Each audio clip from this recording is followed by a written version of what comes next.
DJ Best and the EC Glass Hilltoppers will have to hit the road to Leesburg where they take on Heritage.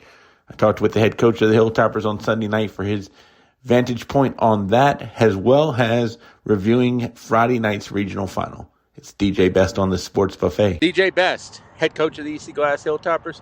You just call him and he'll roll with whatever topics you go with. But let's roll with what happened on Friday. Did you guys not play up to Glass capabilities in your eyes?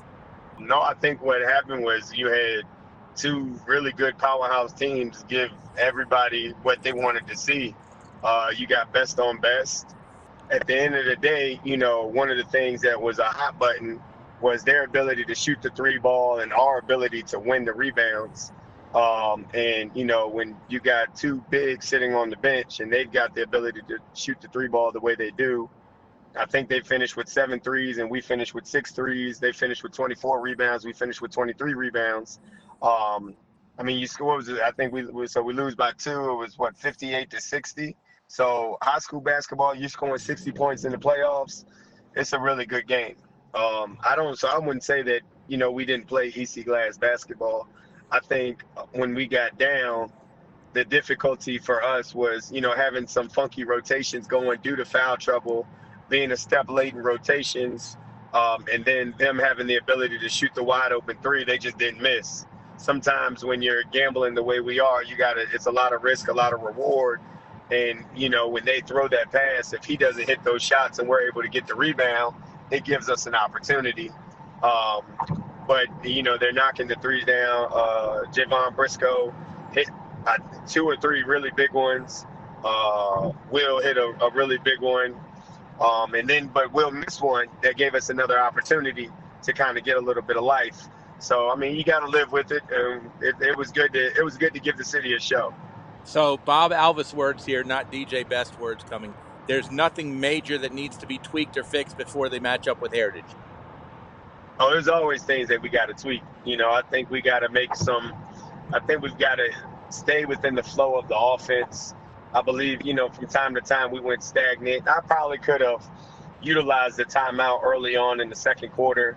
I think we were up 8 or 9, and they changed defenses and went 1-3-1, which we had practiced against. But even, as soon as I started seeing things I didn't like, I probably should have burned one. I think for the sake of their development, though, I kind of let them try to play through it just because when we go watch tape, it allows me to show them, hey, this is what you guys did by yourself. Here's what we walked through. They're not the same. And so sometimes that's what it takes to learn, especially when you're young as we are in the backcourt. You talk about being young, but how much intelligence did this team gain by playing the schedule you did, and especially over the summertime? I think a lot of people look at our schedule and think that, we didn't play anybody. Northside is always a really good, strong program. You got Spotswood, always a really good, strong program. Both of those teams are very well coached and fantastic, top upper echelon of programs within the state of Virginia. You end up playing Heritage of Leesburg at an event. They only have 1 loss. We end up getting into playoff mode, and you end up playing you play a Halifax team that's very well equipped. You play a GW team that was hot as fire. You play over the summer, so you look at our summer schedule. We played Albemarle, we played Kings Fork, we played Green Run. You play some of those teams like that, and 2 of those 3 teams that we played from over the summer are still playing right now at the state level.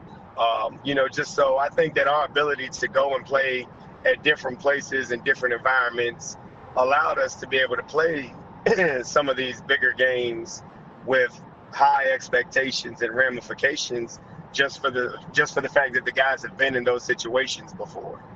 To use your words, you talked about getting caught in some funky rotations the other night. Is that something you can kind of prepare for, or is that just going to happen? You know what I'm saying? Yeah, so I think the answer is yes to both. I think sometimes it just naturally happens, and then sometimes I think we can prepare for it. You don't really want to prepare for people getting into foul trouble as early as ours did, but it happens. And so I think that it's not that we weren't prepared for the rotations. What became the issue is the people that rotate in playing longer minutes than they usually do. And then now, they're a little bit more tired than they're used to being in game situations that they're unfamiliar with. Those are things that you only can gain experience by having the experience within the game. So I think for all things considered, I think we got better. We don't take losses, we take lessons.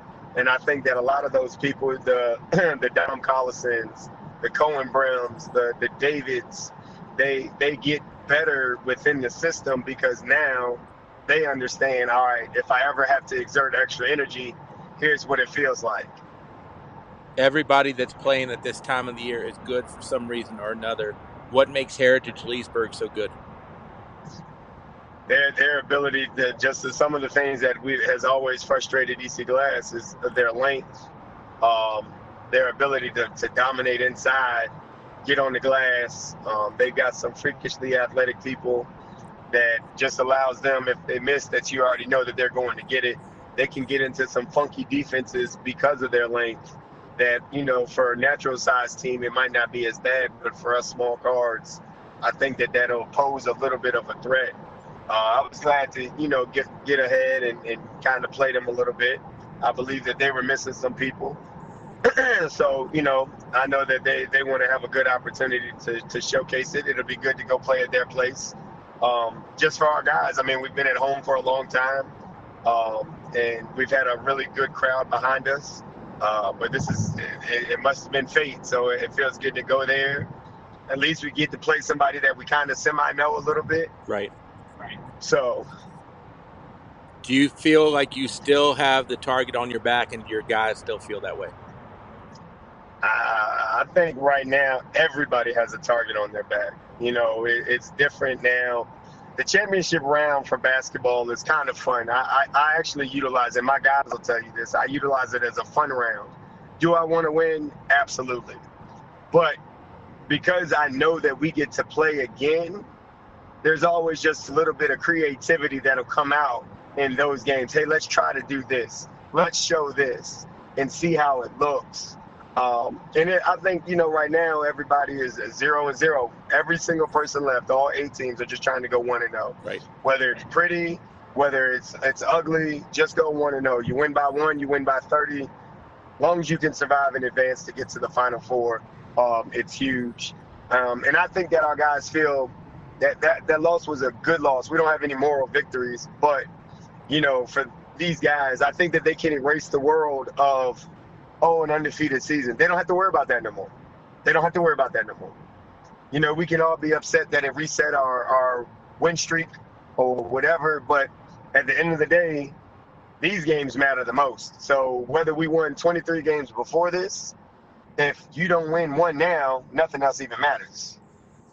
Definitely appreciate the time. We've used the word funky a few times during this interview. I hope you have not considered the interview funky. Always appreciate you, Coach. No, absolutely.